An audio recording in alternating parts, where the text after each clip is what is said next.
my first step ever, to another inspiring episode and to an episode where you will come to know that why believing in yourself, having conviction, and most importantly, taking action is so important for you to go 1 inch more closer to your goals to take the first steps.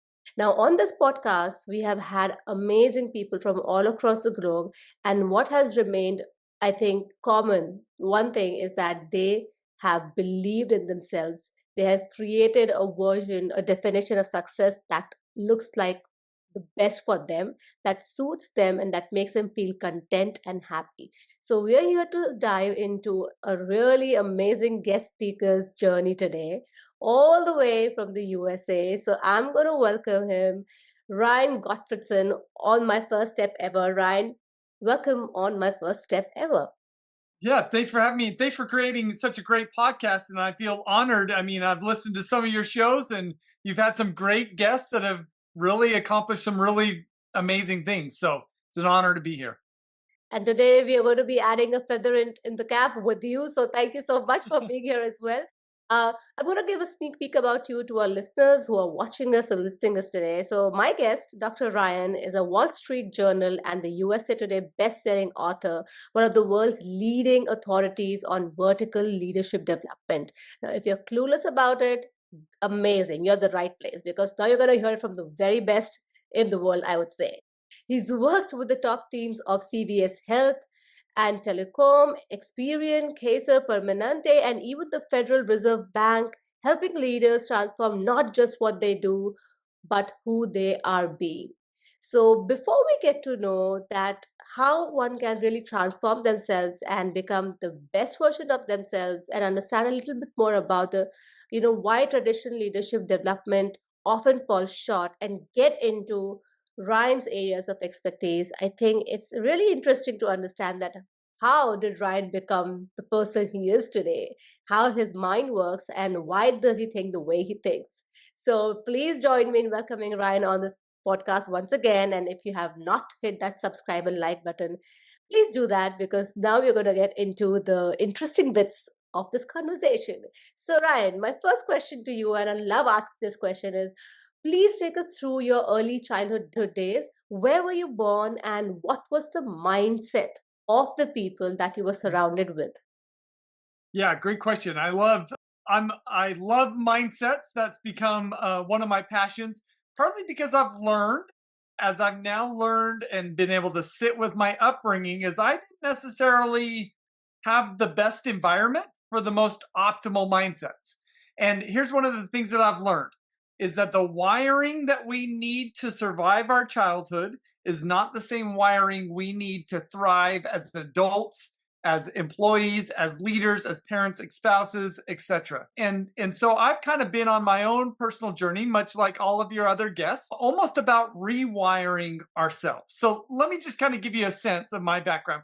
And I'm not going to say it's a terrible background, but there are pieces that, of course, have shaped my life. So I'll even take you back a little bit before I was born. So my parents at the time before I was born were in Utah. So Utah is kind of in the middle of the West in the United States. We've got some beautiful mountains near where I grew up. And right before I was born, my dad's first wife had just passed away. And his business was going under.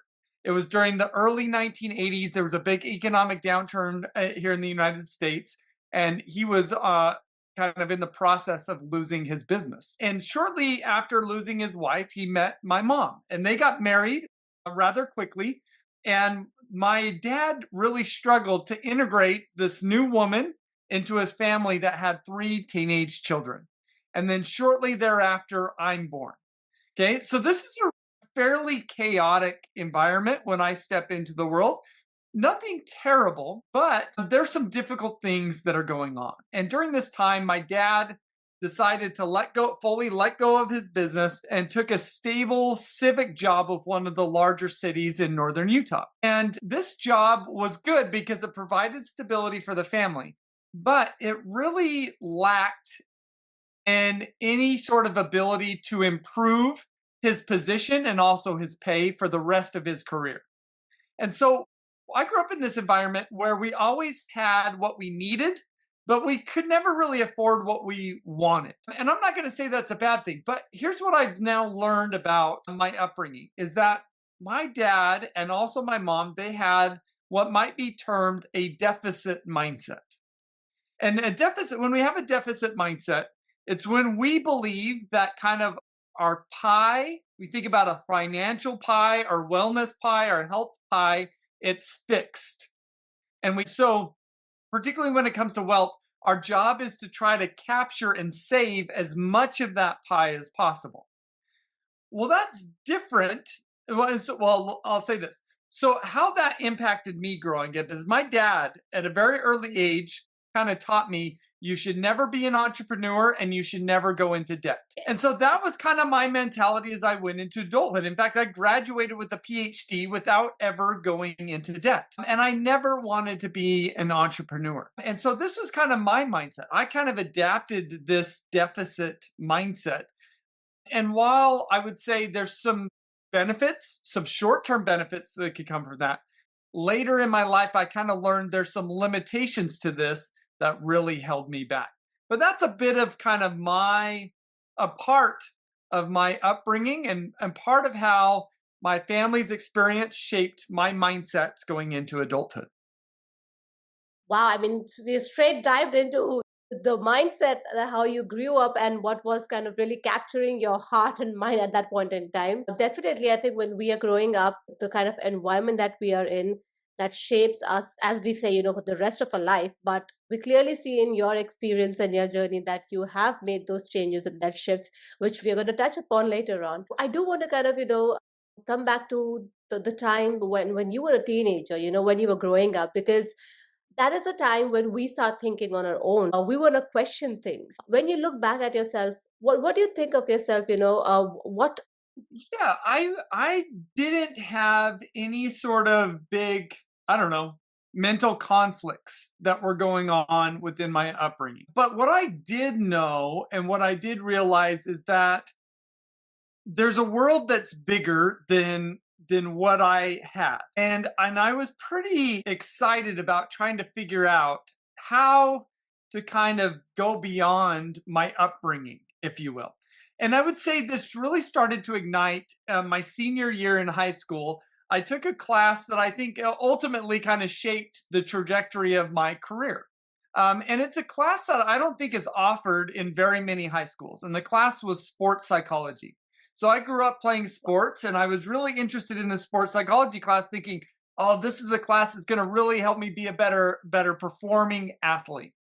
And I took this class and we had to read 4 books during that semester. I had to read Stephen R. Covey's 7 Habits for Highly Effective People. And then I had to choose 3 books to read. And I could choose any books just as long as it was connected to sports psychology. And so my sport was basketball. And so I chose to read 3 books by basketball coaches. And all 3 books were on leadership.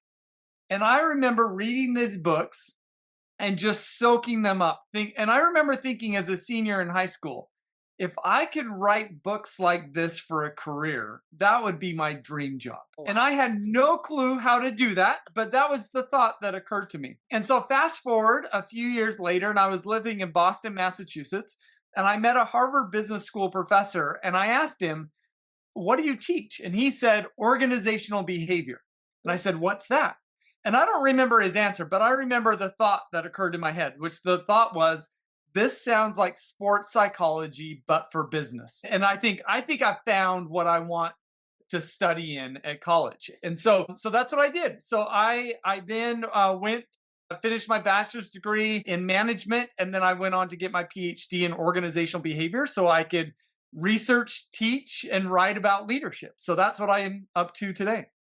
Amazing. So that's really interesting to know where that kind of seed germinated from, and how things really kind of started moving on from there.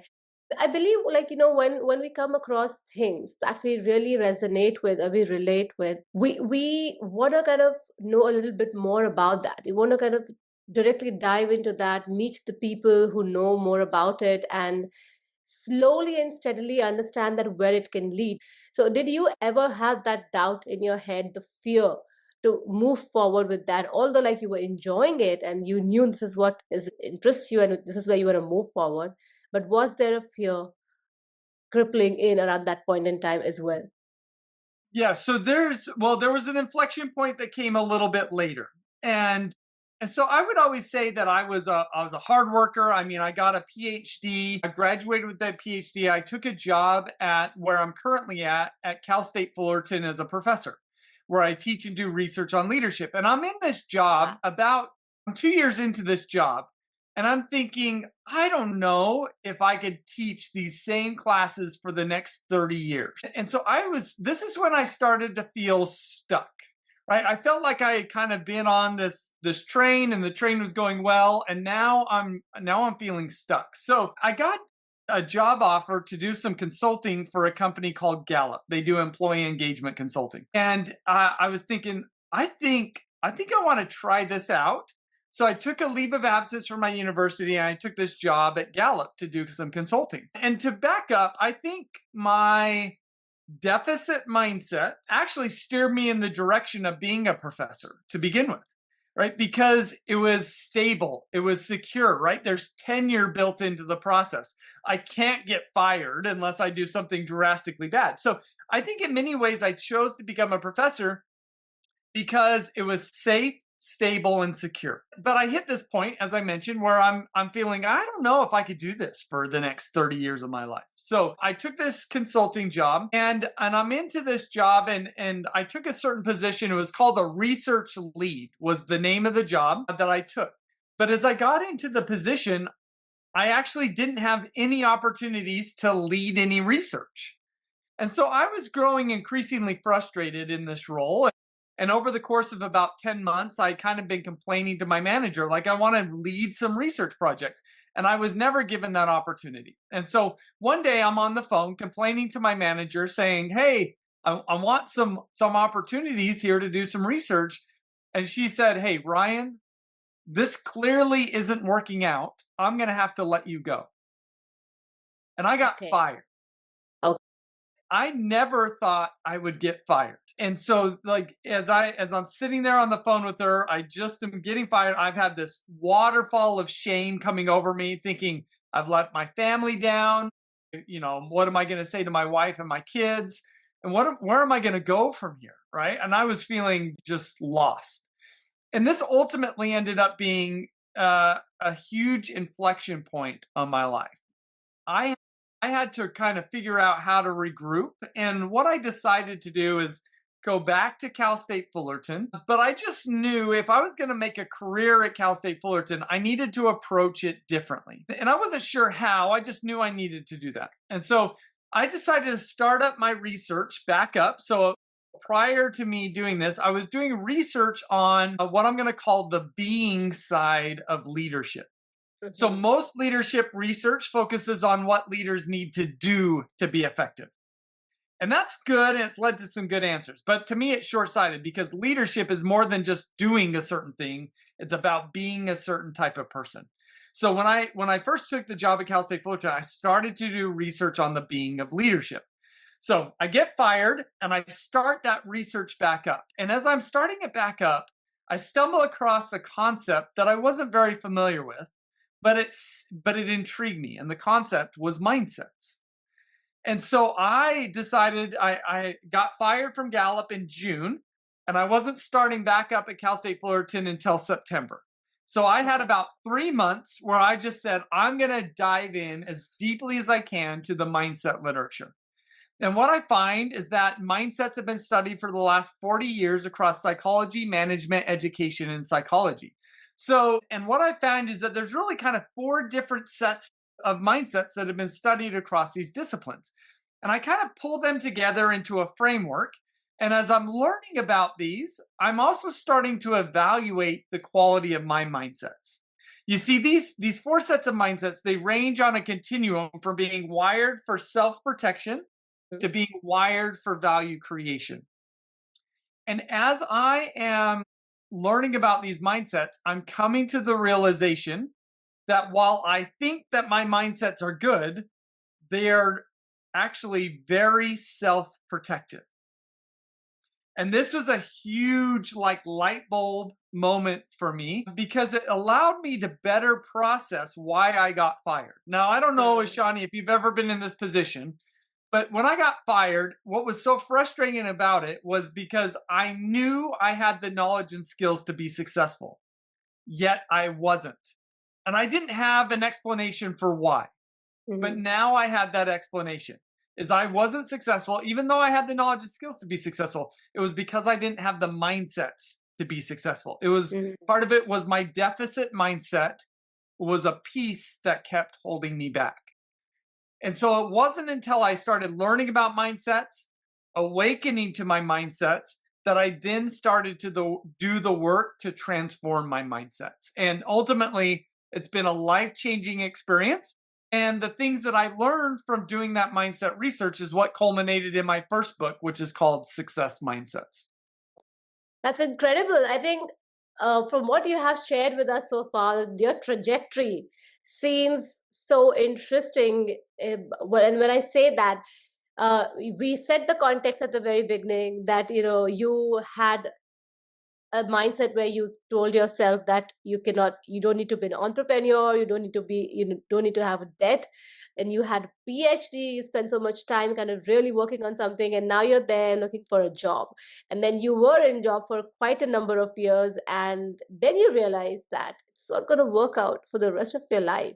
But what you kind of really touched upon is an experience, because when we talk about a job, the reason people take job is because of stability. It's because of the security. That's the main thing, as you mentioned. And in today's time, I think there's no such thing as stability and security, even with employment. In fact, that's one of the place where you are facing most unstable situations around the world. And I would also like to kind of, delve into this particular aspect at that very moment when you did face that situation where you were asking for work. You knew that you could do more, but it was not really happening for you. And you did have a conversation with your colleague, and what they said was that it's not working out and we'll have to let you go. First of all, realize that it's okay. It happens with a lot of people in the world, the best of the best people. Look at you today. I mean, you've made an amazing, amazing career for yourself. But it was not because that, you just sat after what went wrong with you, and, you kind of really pity on yourself. That is one thing that changes a lot of things. When you go into the victim mode, and if you stay in that for the longest period of time, that's when things don't really work out for you. But it's really interesting to understand that how you took that in your stride, and the kind of time that you had, you made the most use of it. But I can also see how your PhD and the ability to research and your interest in research has really helped you, build something, a very strong foundation for your own career, and which you've always wanted to do is to write books on leadership. What happened once you took on the next opportunity that you had? Yeah, and I can explain this in hindsight with clarity that I didn't have at the time. But let me provide some of that clarity. And this stems from a field of study called developmental psychology. So if you've ever taken a human development class, you would largely study childhood development stages, which is great, and it helps us understand how to best, raise kids. We got to provide certain needs at certain times of their life. Well, what's interesting about the field of developmental psychology is, as I mentioned, most of it focuses on childhood development. And the reason why is because for the longest time, developmental psychologists assumed that adults don't develop in adulthood. But it wasn't until about the mid 1960s that a select few developmental psychologists started to ask the question, can adults develop in adulthood? And what they found is really fascinating. So they found that yes, adults can develop in adulthood, and that there are actually three adult development stages. Now, what's so fascinating about this is what they found is that while adults can develop, most don't. And so, if we've got three different developmental stages, what they find is that 64% of adults stay at that base level. 35% get to the second level, and only 1% gets to that third level. And so, what I now know, and we could talk through this framework, what I now know is up until this time that I got fired, I was in this first level and I had no clue, right? When we are in this first level, our body's internal operating system and mindsets are wired for safety, comfort, and belonging. We want to join with groups. It could be an employer, a religious group, a political group, whatever it might be. We want to join with groups so that they will help us to feel safe, secure, and like we belong. And we generally don't want to step forward and take charge when we're here, right? Because that is a little bit risky and scary. So most people are they join these groups and they say, I don't want to take charge. You just tell me what to do and I will do it, provided you keep me safe, comfortable, and feeling like I belong. And so that's where I was until I got fired. But what's interesting, and this is what we've learned about adult development, is that if we want to elevate, we have to experience what is called a heat experience. And that's what I experienced. I experienced a heat experience by getting fired. Now, everybody experiences heat experiences, but do we capitalize on that for our own development? And most don't, because it's not enough to experience a heat experience. We've got to have what's called colliding perspectives. We've got to actually start to question our mindsets, our mental lenses. And when we start to question those, we develop the opportunity to adopt new mindsets. And so that's what happened for me after I got fired and I started to do research on mindsets. This was my colliding perspectives. And I started to realize that my perspectives, the wiring that I had to survive my childhood, was not the same wiring that would allow me to live the life of my dreams. And so this is when I realized I had this deficit mindset and that I was kind of living with this mentality of avoiding being an entrepreneur, avoiding any debt, capturing as much of the pie as I could. But once I started to push against that and learned that there's different ways of seeing the world, I started to learn about an abundance mindset, which is all about not capturing as much of the pie as possible. It's about expanding the pie. That it's better to have a small piece of a large pie than a large piece of a small pie. And that shift in my mindset was groundbreaking because it got me to think differently. And I started to now, with this more of an abundance mindset, I now became willing to become an entrepreneur because that would be the path to accomplish my goals and my dreams. And I had to go into debt to become an entrepreneur. And so now with what I know occurred now from an adult development perspective is I shifted from this base level to this second level. When we're at this second level, our body's internal wiring and operating systems become programmed to want to stand out, advance, and get ahead. And that was me. As I said, okay, now I want to write a book so that I could stand out, advance, and get ahead. Right. And I made this big push to hit the bestseller list. Why? Because it would validate me standing out, advancing, and getting ahead. And I was willing to do things that would make me uncomfortable, like go into debt to become an entrepreneur in order to stand out, advance, and get ahead. So that's where I knew that I had kind of made this shift because I had dramatic shifts in my mindsets and in my mentality. Does that make sense? That makes a lot of sense. And I think you have already sort of answered my next question that I had in my mind was that then how did you really come about doing those things? What were the action points? And you've explained that so beautifully over here that you got to sit and understand that what has not been working out for you, what have you been doing so far, and then taking actions to what you really want to do. I think in simple language for a lot of people who are listening to us, we all have that inclination towards something, but we all fear what if I fail? That's the only one thing that comes to everyone's mind. What if I fail? So I would love to kind of ponder on this question with your new mindset now in your journey when you had started to, shift the mindset that you had. You were happy to go on your entrepreneurial journey. You were happy to kind of take on that debt because it needed to be done. So, did you ever have that question? Because that's a very common question a lot of people have when they're going from this mindset to the other mindset. And I think that's where it all breaks. Of a lot of people are not able to go to the next mindset. It's just because of this one question. How did you deal with that? Well, to me, it was really helpful to put labels on that mindset. When you talk about somebody having a fear of failure, that's actually what's called a fixed mindset, which is a self protective mindset that differs from what's called a growth mindset. And so when I started to dive into these different mindsets, I learned about fixed and growth mindsets, and I was able to see, and it wasn't easy, and I didn't like seeing it, but I was able to see that I had a fixed mindset. And now that I had a label for that, then I could now put a label on the mindset I wanted, a growth mindset, and do the work to shift my mindsets.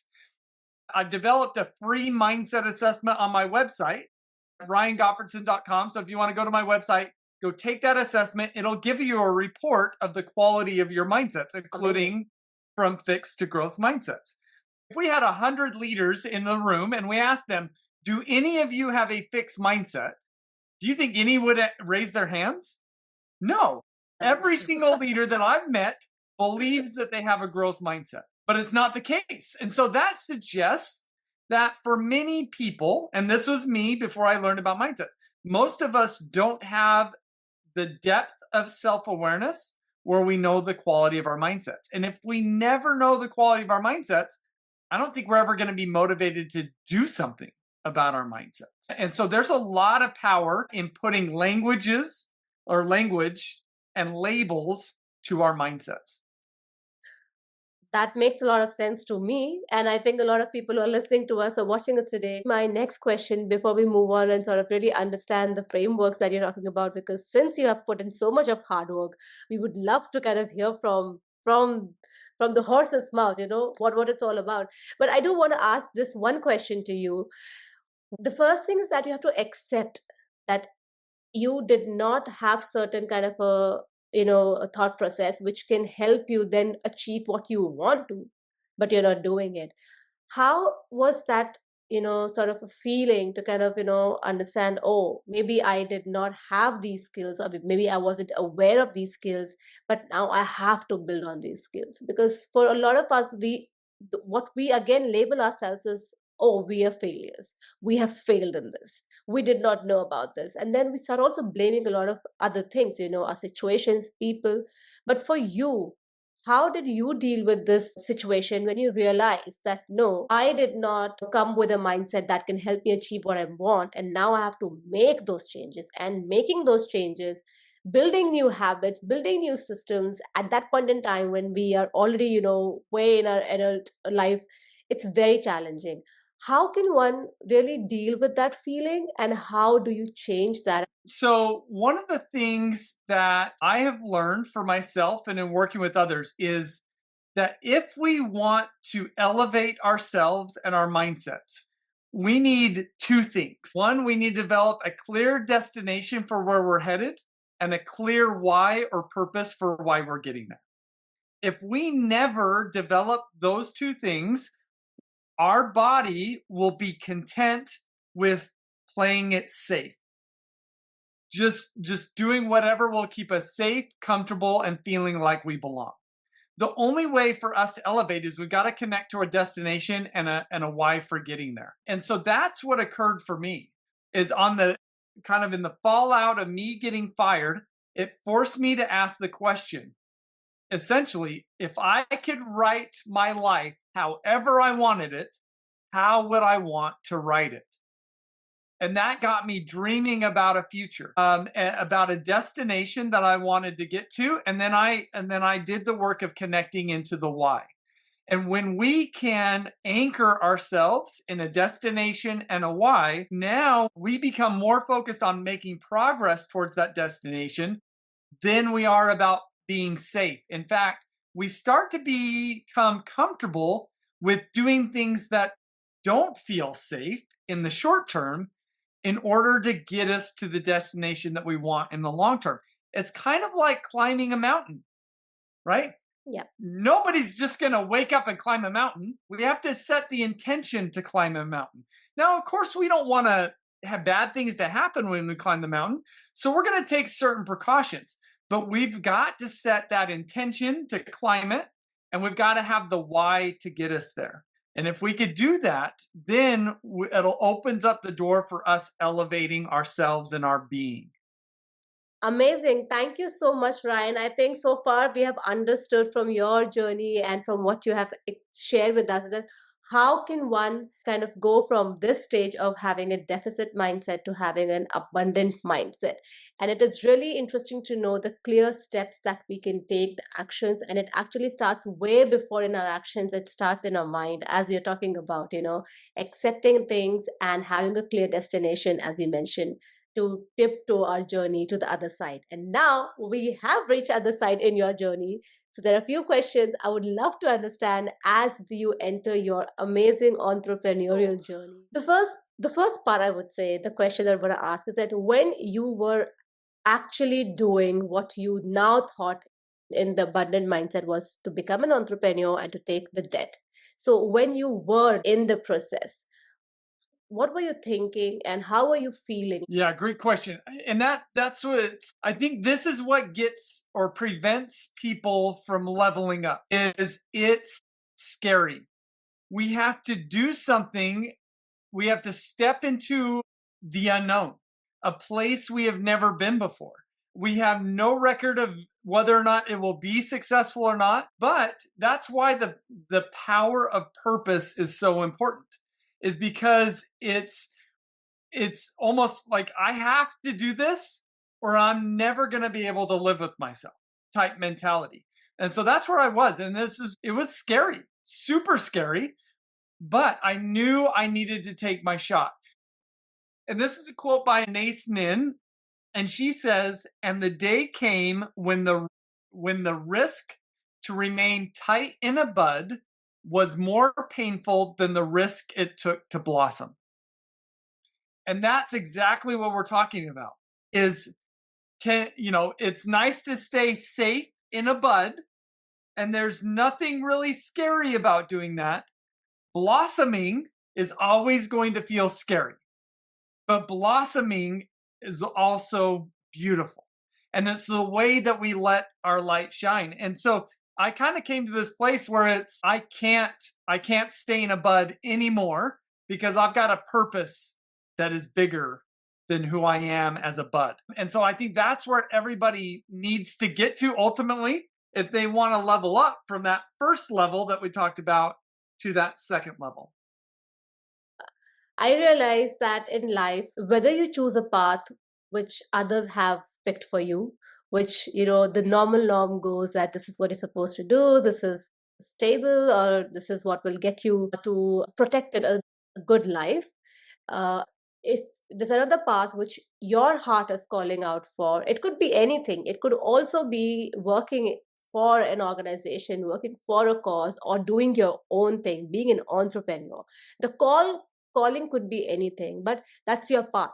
But if you are on either of the path, you are anyways going to face challenges. You will have those sleepless nights. You will have that feeling of sinking in at some point in time. But then at the end of the day, which one is worth going through that challenge? Which one is worth going through that trouble? Which one is worth crying at night is the question, because anything that you do in this world is going to be challenging. It will have its ups and downs, but right. So it's amazing to know that how you processed the feelings that you had while you were on the verge of taking your first steps, being an entrepreneur and doing everything in your capacity to be where you are today. So let's go to the moment when you had finally, for the very first time, tasted success. And by success, I mean whatever you define success for yourself, whatever your goals were. How was that feeling? How did that make you feel at that point in time? And from there on, how things changed for you? Yeah, well, I will say I'm not one who is easily satisfied. So I think everybody's different and everybody's going to react. But when I started to see validation that my risks were paying off, I mean, ultimately it helped me solidify my identity as somebody who can accomplish great things. And it just kind of, for me, it meant I'm not done. I may have climbed a certain mountain, but I've got another mountain that I now feel more confident that I could take on. And that's ultimately kind of what it's been for me. Like publishing my first book, having it hit the Wall Street Journal bestseller, to me was an indication that I hit the peak of a mountain, but it's not the mountain, right? And so it gave me the confidence to now that I've written a couple of other books, kind of say, what's my next mountain? And why am I going to climb it? Why is that important to me? And how do I kind of gather up my energy, my strength, my determination to now climb the next mountain? And so I've just found, I imagine there's a lot of mountains that I'm going to climb in my life. And every mountain that I've climbed gives me greater and greater confidence that I could climb the next one. Now, there's been some of these attempts at different mountains where it hasn't gone well, right? Where I feel like maybe I've hit a snowstorm, maybe I've been lost, like I'm on the wrong path, or maybe I'm climbing the wrong mountain, right? But being able to push forward and ultimately navigate out of that only gives me greater confidence in my ability to take on any challenge that may come my way. So I'm kind of at this place where, you know, bring it on. What's next?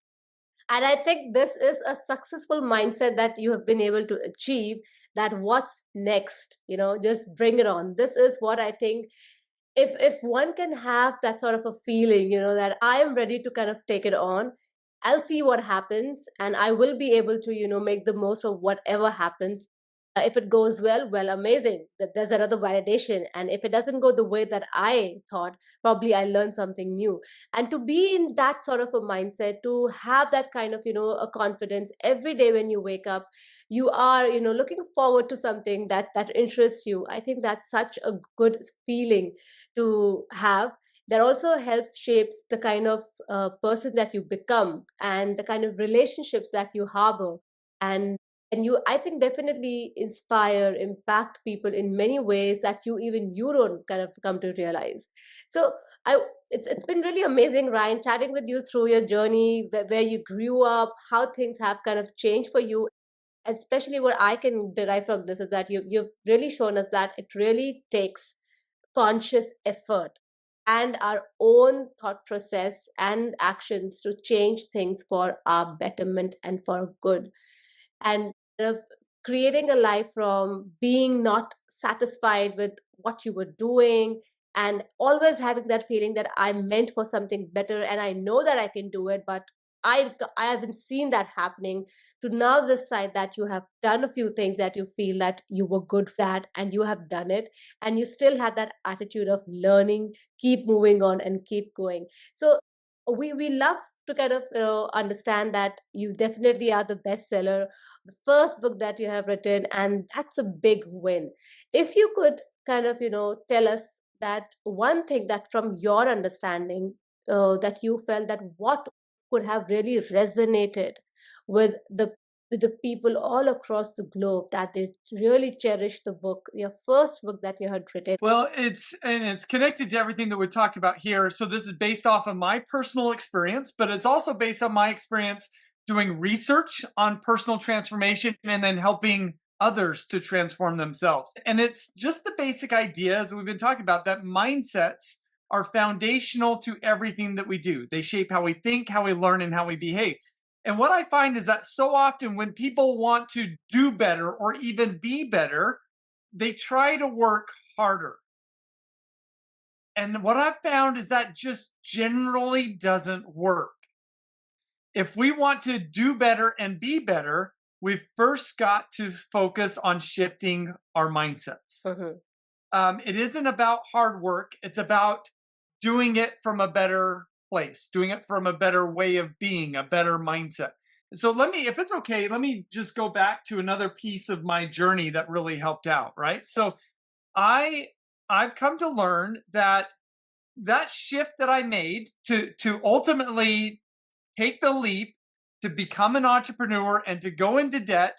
I mean, it was super scary. I had to take out a second mortgage on my home to bring my first book out into the world with no guarantee that I would get recoup my investment. And that was super scary for me. But the reason why I became willing to do that was because I had first worked on my mindsets. So, what had happened around that time is I met with a CEO of a business here in Orange County, California. And the CEO is great, really charismatic leader. And I met with him, and almost immediately he said, Ryan, I've got a book for you, and it's going to change your life. And I'm thinking, oh, awesome. I love books. And he goes and gets this book and he brings it back to me. I'll show it to you. It's this book here. It's called The 5 Minute Journal. And he hands it to me. He says, this book will change your life. And outwardly, I'm very gracious. Oh, thank you so much. I love books. This is great. But inwardly, I'm thinking, who the hell do you think I am? There is no way that I'm going to journal. That's not me. Like my mom was a journaler, and I don't want to be a journaler like my mom. And he just gave me a journal. So I came home and I came in my office and I went to go throw it in the trash can straight away. But as I went to go throw it in the trash can, I had almost this spiritual epiphany where I saw this guy's face in my mind's eye and I heard him say the words, this book will change your life. And so I reel it back in, I open it up, and what it's got here is it's got an inspirational quote at the top, and then essentially just answering three questions. What are three things that I'm grateful for? What are three things that would make today great? And then fill in some self affirmations. And so I saw this like, well, I can do that. Like, let me give this 2 weeks and let me see if it has an impact. And if it has an impact, I'll keep doing it. If it doesn't, it'll go in the trash. Well, the reason why it's right next to me is because I've been doing this every day for the last 7 years because of how impactful it's been. And here's how I know it's been impactful is before I started doing this, and this is my deficit mindset, I kind of approached every day thinking, how do I get through today as easy as possible? But after doing this, particularly answering the question, what would make today great? I started to sense that I was waking up with a different attitude towards life. Not how do I survive today and in the easiest way possible, to how do I make the most of today? And it was first me making that shift that then got me into the headspace thinking, I've got to start my own business. How do I do that? Well, got to go into debt. Why? Because I want to make great things happen. And so, what I've come to learn when we do mindset work, now it doesn't have to be the 5 minute journal. This isn't going to be a solution for everybody. But shifting our mindsets involves small little things like that. Every day, asking ourselves a certain question, right? And I hope you can probably get a sense of this is also a question that helped me connect to my destination and to my purpose, right? And so if we could do that on a regular basis, and this is what mindset research has taught me, if we can engage in doing 5 minutes of mindset exercises every day over the course of 30 days, we're going to sense a significant shift in our worldview. So shifting our mindsets, I'm never going to say it's easy, but it's easier than we generally think. It's about small little efforts of being intentional on a regular basis. And if we could do that, we'll shift our mindsets. And once we shift our mindsets, then we start to think, learn, and behave differently. And so it all starts with our mindset. So if you want to be better, do better, accomplish great things, don't necessarily start by working harder. Start by shifting your mindsets. And naturally, you'll start to think and operate at higher level ways, and you'll see your dreams come about. Amazing. 1% better every day. You can never underestimate the power of compounding. That works magically. And I believe what we have heard right now from you is to thrive and not survive. But that is so good, giving yourself 5 minutes each day. And I think what really kind of works for me, what I have understood is being grateful. Like when you have to literally sit down and think, what good has happened to you today, or what is something that you could be grateful for you in your life, you start realizing there are a few things that you could be grateful for, and that just helps you smile a little in the morning, and that makes things really work. So thank you so much, Ryan, for everything that you have shared with us today. This all so on point, and most importantly, because this is all research backed, It's all scientific, I would say. It makes us believe that it is coming from the human mind, and it is showing us that what human mind is possible of achieving by doing these small things each day, but then they become huge. They show you a huge result someday if you're being consistent. So before we wrap up, Ryan, I cannot let you go without asking you about the amazing framework that you mentioned long time back at the very beginning of our chat. And I said that we will touch upon that. And I think this is the perfect time to kind of now, when everyone who's listening to us, watching us today, have now understood what we are talking about, where they might be in their life, in the situation, and how and where they can be. So we would love to understand the framework that you would like to share with us today.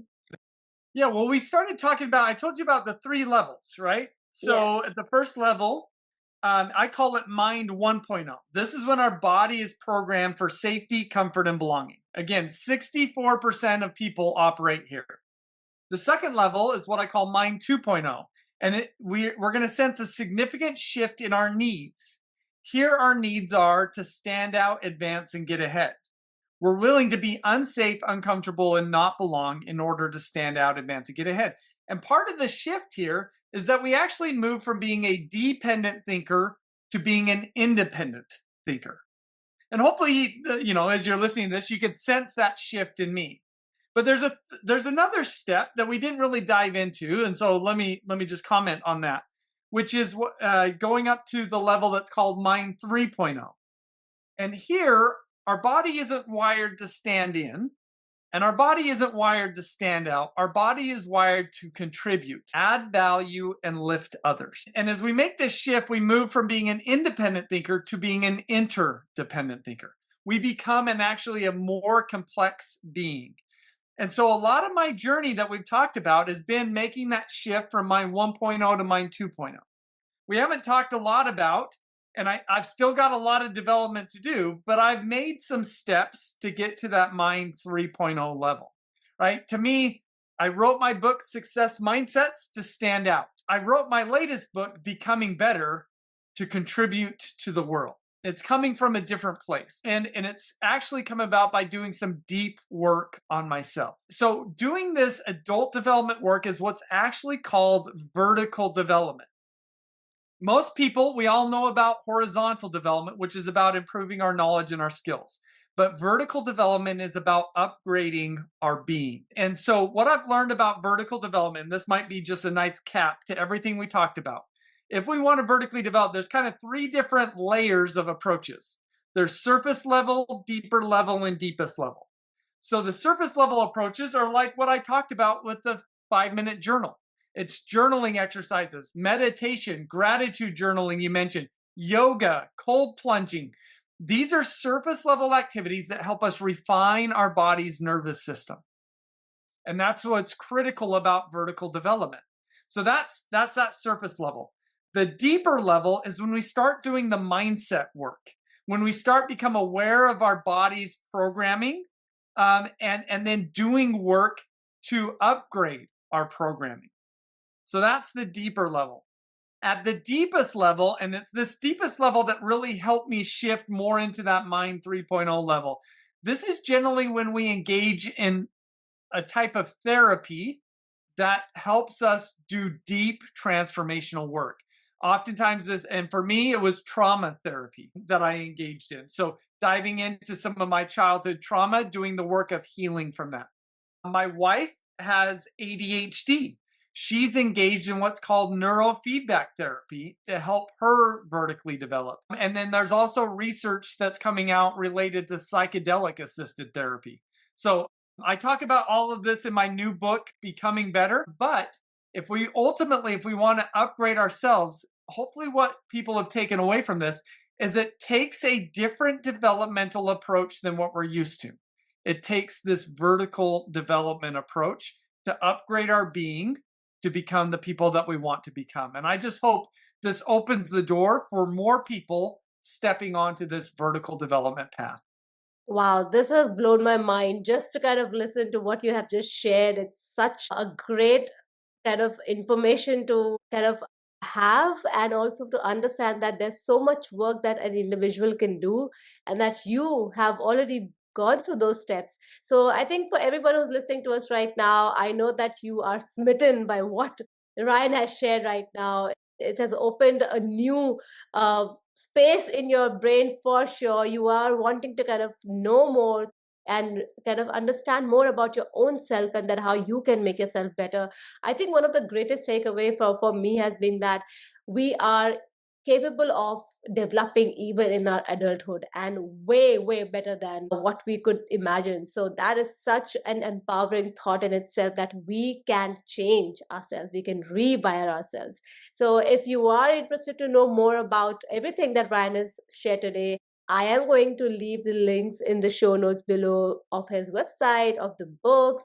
Please go and have a look, because I think what Ryan you have shared is barely scratching the surface of what you have shared in more depth, detail, and exactly what someone can do to, even become better. So thank you so much for being on my first step ever, giving so much of your time and sharing that you have, research so far, and you have practiced on your own self, and that we can see that things have changed, your energy, the way you speak, you're so passionate about what you're sharing and speaking. Could you leave us with one experience in your life so far, or maybe in recent times, that may have made you really happy, or may have changed something within you for the better? Mm. It could be personal, it could be through professional interactions, or anything.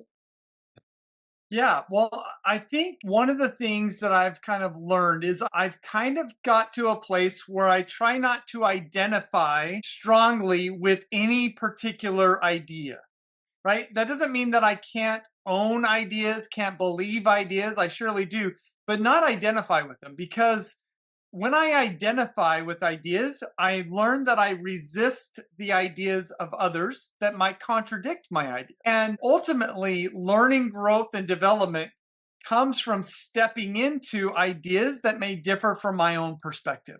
And so I feel like, just in general, I'm always on the lookout for new perspectives that I could bring into my mind, because when we bring these in, that's what we could talk about, colliding perspectives. That's what it does, is it allows me to collide my perspectives with others, and I'm always better off for doing it.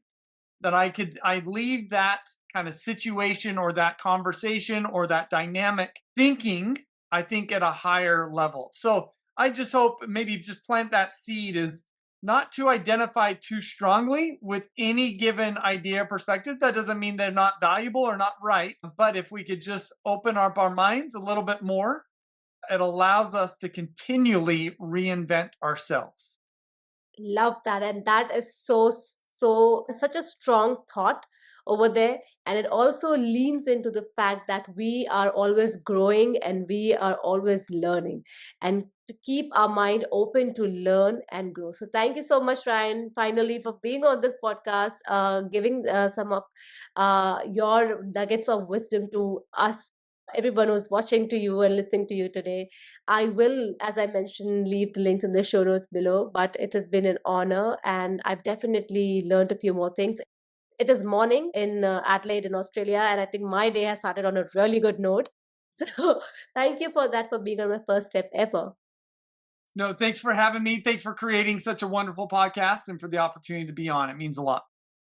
Thank you. And for all my listeners out there, as I always say, that start believing in yourself and keep believing in yourself. We'll see you next time. Please do give ratings, and please do write your comments. And you can directly reach out to me on my first step ever _IN. That's my Instagram handle.